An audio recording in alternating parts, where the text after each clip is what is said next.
Olá pessoal, eu sou o Rafael Santana e esse é mais um vídeo do canal Livro na Veia. Neste momento, nesse exato instante, eu estou muito estressado. Porque eu estava falando aqui várias coisas, sabe? Quase gravei uma resenha inteira, mas não estava gravando. E aí, né? Respirei, tomei uma água e aqui estou novamente, né? Para falar tudo de novo. Faz parte da vida de quem faz vídeos, de quem produz conteúdo, né? Esse tipo de coisa. De vez em quando a gente tá meio cansado, né? Estressado, trabalhou o dia inteiro e quando vai produzir alguma coisa bacana para vocês, esses lapsos acontecem, né? Mas agora está gravando, estou vendo aqui, né? Aqui embaixo vocês não, mas estou vendo aqui nesse momento que está gravando. Vamos lá então, falar sobre esse livrinho aqui, Lugar Errado, Hora Errada, da autora Gillian McAllister. Eu li ele em e-book. Ele é um lançamento recente da editora Record. E eu vi muita gente falando horrores, assim, horrores no bom sentido, tá? Falando muito bem desse livro. Inclusive pessoas do Booktube, né? Pessoas que falam sobre livros no YouTube há muitos anos, falaram, assim, maravilhas desse livro. E eu pensei, bom, tem que colocá-lo na minha lista de leituras, certo? Até no próprio TikTok, aí, o concorrente aí do YouTube, também vi algumas pessoas comentando sobre esse livro, falando super bem, que é um suspense, assim, maravilhoso, aquela coisa toda. E claro que eu comprei o e-book. Eu comentei com vocês que ele entrou em promoção durante o evento do App Day. Comprei o e-book e comecei a ler o quanto antes, porque eu estava com essa mentalidade de que eu queria ler muito esse livro. E aí, eu fico me perguntando o que está acontecendo com a editora Record. Porque ela parece que está com uma crise de identidade na escolha dos suspensos, tá? Ou na maneira como eles têm vendido os suspensos deles recentemente. Porque esse livro aqui, Lugar Errado, Hora Errada, deixa eu mostrar assim para não atrapalhar, né, por causa do ring light, não é um suspense, né? Se você for pensar num romance, por exemplo, sabe aquele termo água com açúcar? É mais ou menos isso daqui, tá? Esse daqui eu chamaria de suspense água com açúcar. Aquele suspense bem raso, bem, sabe, que não tem nada de tão incrível acontecendo na história, tá? E, de novo, ele é mais um drama, não desmerecendo livros que são drama, tá? Não é um defeito, mas você pega o livro para ler, achando que vai ter um thriller, que vai ter um suspense eletrizante, que vai, né, te fazer, né, deixar seu coração palpitando, te deixar tenso, aflito, querendo virar logo as páginas, e não é isso que você vai encontrar aqui. Pelo menos não foi o que eu encontrei, tá? Não foi essa a experiência que eu tive com essa leitura. Me desculpem se minha língua estiver meio presa, porque eu não sei o que está acontecendo, mas ela tá meio embolada aí, tá? Mas vamos lá, vamos respirar. Já passei por um estresse antes de começar a gravar, então vamos nos acalmar, né, Rafael? Bom, Lugar Errado, Hora Errada. Algum mosquito mordeu a minha perna aí, por isso ela está coçando agora. Ele possui 4 protagonistas. Na verdade, tem uns outros coadjuvantes aí, mas protagonistas mesmo são 4. Deixa eu mostrar a capa de novo para vocês gravarem bem na memória. Certo? Temos aqui a Jen, o Kerry. Sim, Kerry aqui é um homem, tá?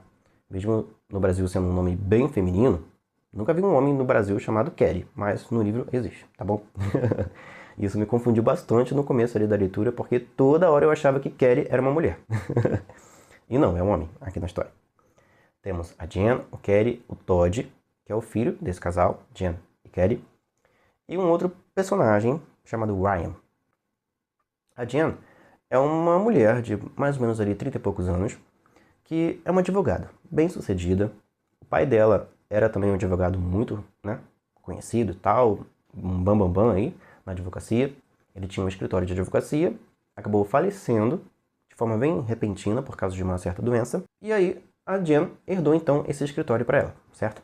Ela já exercia a profissão de advogado e passou então a ser dona do escritório, do antigo escritório do pai. E também herdou os assuntos, né, e os clientes que o pai tinha, certo?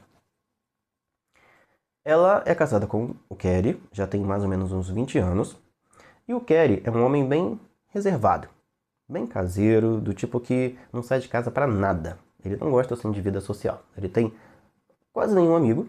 Familiar, então, a Jen nunca ouviu falar, nunca conheceu pessoalmente nenhum parente dele. Teoricamente, ele não tem parentes, na verdade. A mãe dele, que seria o parente mais próximo dele, já faleceu. E ele, inclusive, até, por exemplo, viagem, ele só viaja para bem perto. Para algum lugar que dê para ir de ônibus ou de carro. Ele jamais pegou um avião, tá? Depois que se casou com a Kelly. Olha eu confundindo, com a Jen.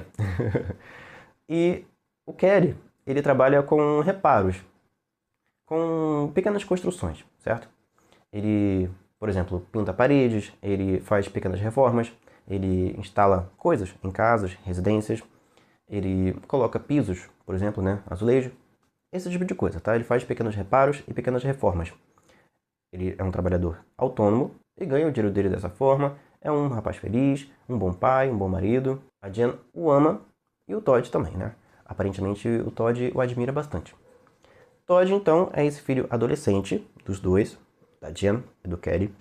Ele já está no final do ensino médio, quase ele completando 18 anos. Na verdade, ele já completou 18 anos, bem recentemente, aqui no comecinho do livro, mas já completou. E o Todd é um rapaz muito apaixonado por ciência.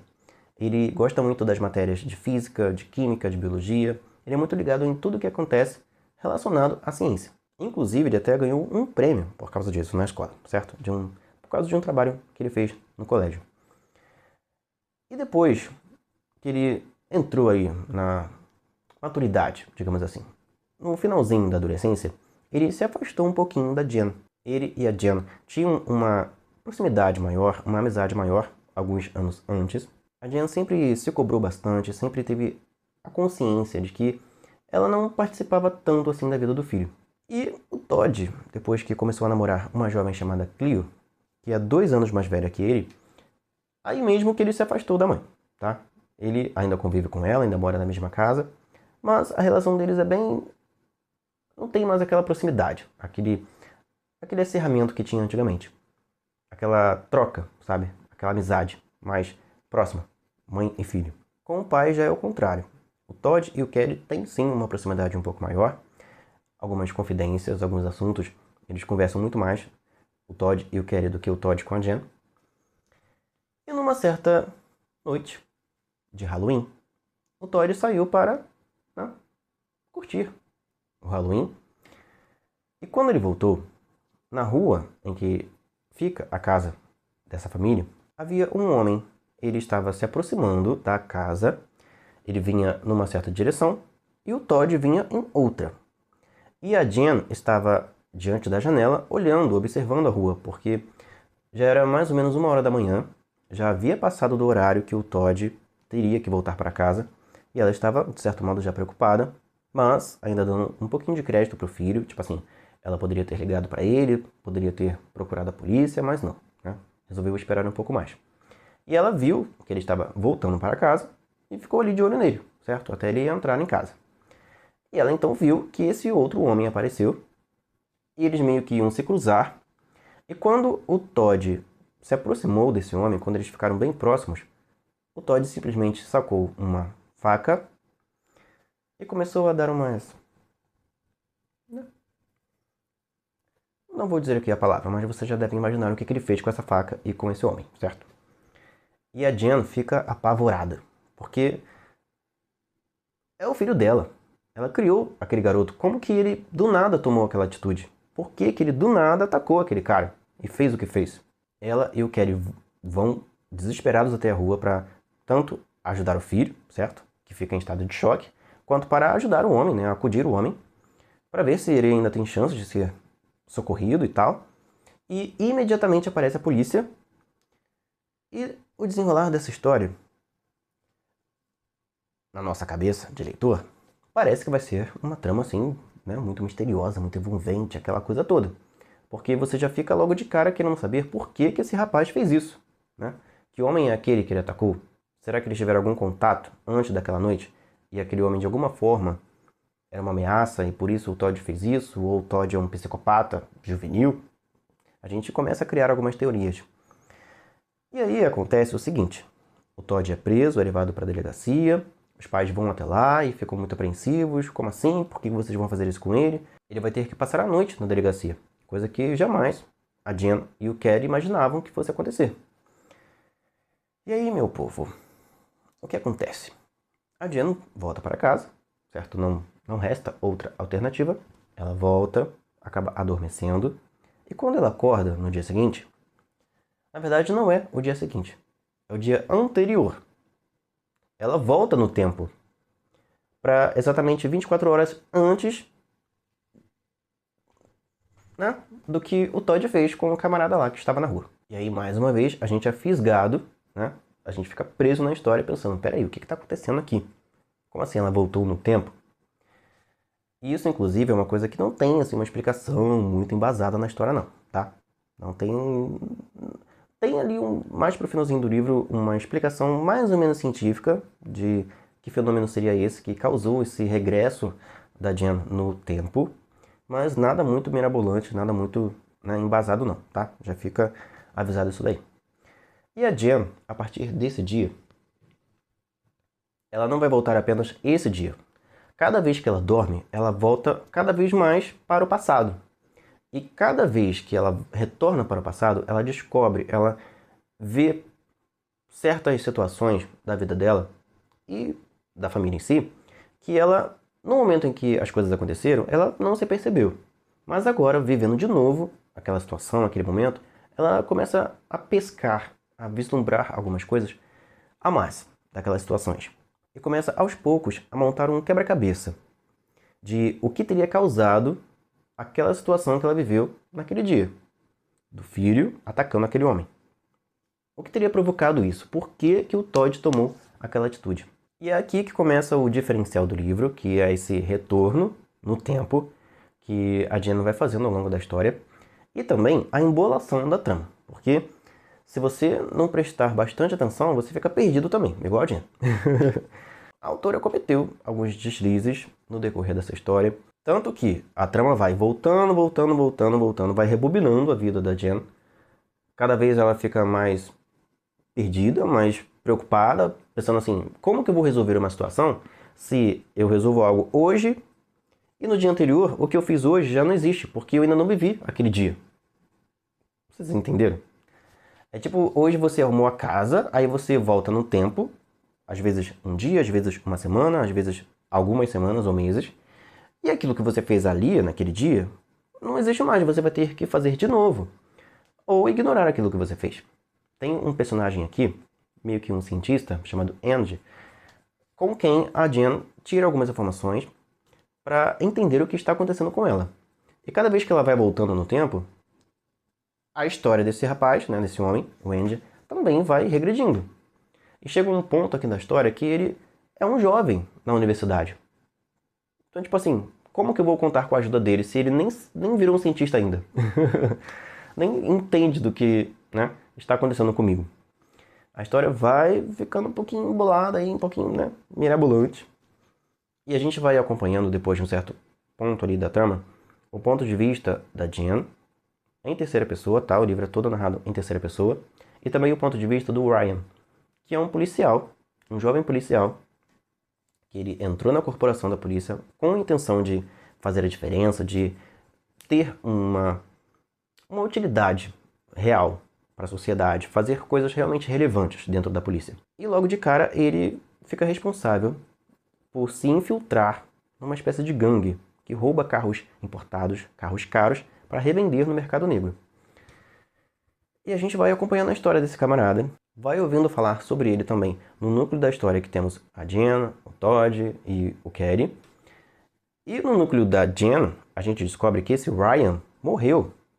Então, tipo assim, a gente está vendo a história de um personagem que a gente sabe que morreu, só não sabe como. E que está atrelado ali a tudo que o Todd fez, certo? A esse assassinato que o Todd cometeu. E a alguns detalhes da vida do marido que a Jen vai descobrindo aos poucos, nessas voltas no tempo que ela vai fazendo. E aí eu não sei, né? Eu vou parar por aqui, não vou contar mais nada sobre a história. O que eu posso dizer a vocês é que, mais ou menos ali, em 60% do livro, 70% do livro, tem uma reviravolta. E até eu chegar nessa reviravolta, eu passei por alguns altos e baixos nessa leitura. Eu gostei bastante do começo, porque tem todo esse mistério, todo esse suspense, né? A gente começa o livro realmente sendo um suspense. sobre por que o Todd fez isso, quem era aquele homem, por que a Jen está voltando no tempo, certo? E qual a importância dessas coisas que ela vem descobrindo a cada dia ou semanas, e cada vez que ela volta no tempo vão se passando mais dias, sabe? Ela começa voltando um dia e chega um ponto na história em que ela volta vários anos no passado. E aí a gente quer descobrir, quer entender o que está acontecendo aqui na história. Mas, como eu falei pra vocês, esse livro ele é 65, 70% drama e 30% suspense. Tem momentos de suspense, de uma ou outra coisa que a Jen vai descobrindo, certo? Sobre o Todd, sobre o marido, sobre outros personagens que aparecem aqui. Tem também a questão do Ryan, as coisas que ele vai vivendo como policial, certo? Infiltrado aí no meio desses bandidões aí. Mas, na maior parte do tempo, no livro, a gente vai vendo a rotina da Jen. Da relação dela com o marido, da relação dela com o filho, das incertezas dela. Tanto da relação dela com a família, quanto dela mesma como pessoa. Da relação dela com o pai, que já faleceu, e ela tem um momento em que ela reencontra o pai nesses regressos no tempo. Da relação dela com a amiga dela, a Pauline. Tem essa questão dela com outros personagens aqui também. Na maior parte do tempo, o livro aborda esses questionamentos pessoais, tá? Da vida da Jen, que não estão atrelados diretamente ao mistério do livro, ao suspense do livro. Então, nesses momentos, o livro se torna um drama, se torna um romance, né? Mostrando ali a relação dela com o Kelly, e deixa um pouquinho o suspense de lado. Mas ele sempre vai trazendo uma coisinha aqui, outra ali, que vai resgatando, que lembra a gente que a gente está lendo um suspense. Mas é bem pouquinho. A gente tem 60%, 70% de drama e romance e 30% de suspense, tá? Então, se você quer um suspense para valer mesmo, que vai te fazer roer as unhas, leia outro livro, tá? Não é o caso de Lugar Errado, Hora Errada. E tem algumas reviravoltas, sim, bacanas, mais pro final do livro, que inclusive me fizeram ter um pouco mais de respeito por essa história, tá? Não estou afirmando de forma alguma que é um livro ruim, apesar de que eu achei a escrita um pouquinho rasa, tá? Achei um pouquinho fraca a escrita da autora. Não sei se é o primeiro livro dela, mas já li livros mais bem escritos do que esse. E tem essa questão. Durante o início do livro, estava tudo muito bem.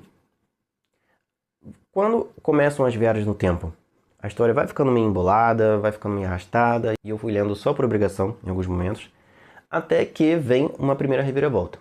Tem mais ou menos umas 2 ou 3 reviravoltas aí no final do livro, envolvendo diferentes personagens. E quando veio essa primeira reviravolta, aí o livro meio que me resgatou, tá? Eu meio que... agora sim, né? O livro voltou para os eixos. Vamos ver aqui o que virá a seguir. E é isso. Não vou contar mais nada, não vou explanar mais nada para não entregar demais para vocês sobre esse livro, tá? Não é um livro ruim. Não estou afirmando isso. Só estou dizendo que como suspense, ele é bem fraquinho. Não é um suspense, aquela coisa assim maravilhosa, incrível, fascinante não, tá? É bem... sabe? É tipo quando acaba a luz, que fica só aquela meia fase. É mais ou menos esse tipo de suspense. Não é aquele suspense assim, que vai te deixar intrigado tanto assim não, tá? Tem suas qualidades, mas poderia ser melhor. Então é isso. Eu acabei falando até mais do que eu pretendia, porque eu queria fazer uma resenha mais curta, mas eu não consigo. Eu acabo falando. E quando vê, já tem 30 minutos de vídeo, né? Mas me perdoem aí, tá? Se você quiser ler Lugar Errado, Hora Errada, adquira o seu e-book ou o livro físico através do link de afiliado que eu deixo na descrição do vídeo, certo? O livro não é ruim, tá, gente? Ele só é um drama com suspense e não um suspense, tá? Tem essas diferenças. Mas é isso. Vou ficando por aqui. Um forte abraço para você que viu esse vídeo até aqui, que deixou o seu like, que vai comentar o que achou dessa leitura se você já leu Lugar Errado, Hora Errada. Ou vai dizer também aí se pretende incluir esse livro na sua lista de leituras. Um forte abraço e até o próximo vídeo. Tchau!